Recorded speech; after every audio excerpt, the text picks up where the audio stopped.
Most effective discussion is structured, even if it's just done through the provision of a question.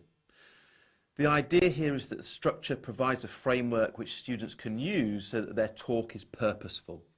If we don't have any structure, then it might be that students simply engage in a perfunctory discussion where they're really just going through the motions.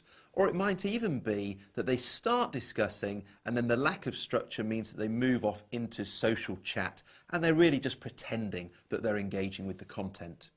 There are lots of simple ways in which you can structure discussion beyond just providing a question, and doing this, some of these very subtle little techniques, is often enough to ensure that the talk in which students engage is really focused and really targeted.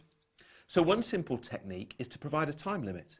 We say to students, here's the question, 30 seconds, talk to your partner, off you go. And we might display a timer on the board to create a sense of urgency, or it might be that we tell students, 15 seconds gone, 5 seconds left, just to remind them that there is a time limit there. Another option is to provide students with 3 different questions and to then signal when they need to move on. So for example, we might have questions A, B and C, and we then say, talk to your partner, 60 seconds, what are your thoughts on question A, off you go. And then when that 60 seconds is up, we tell students, okay, I'd like everybody to now move on to question B, 60 seconds, same again, talk to your partner, what are your thoughts?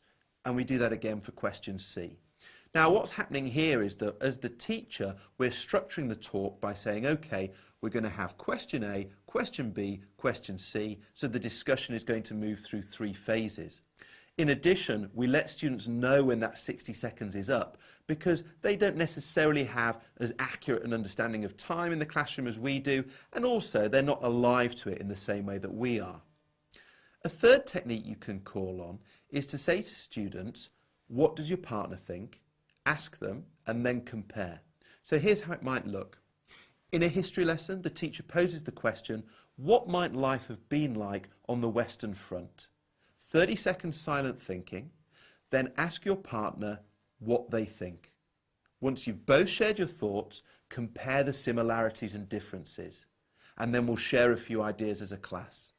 So you can see there just how that subtle change to the structure of the task, the structure of the discussion, means the teacher is giving a framework there. First of all, think about it on your own, so you can get your thoughts in order.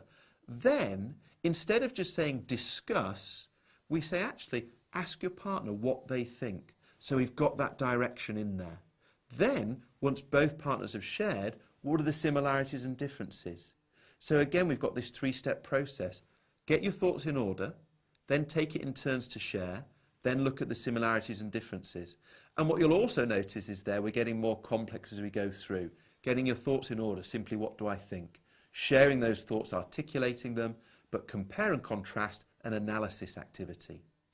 So finding different ways in which to structure student talk is really good because it ensures that the discussion in which students engage is directed, is purposeful and has meaning. Golden nugget.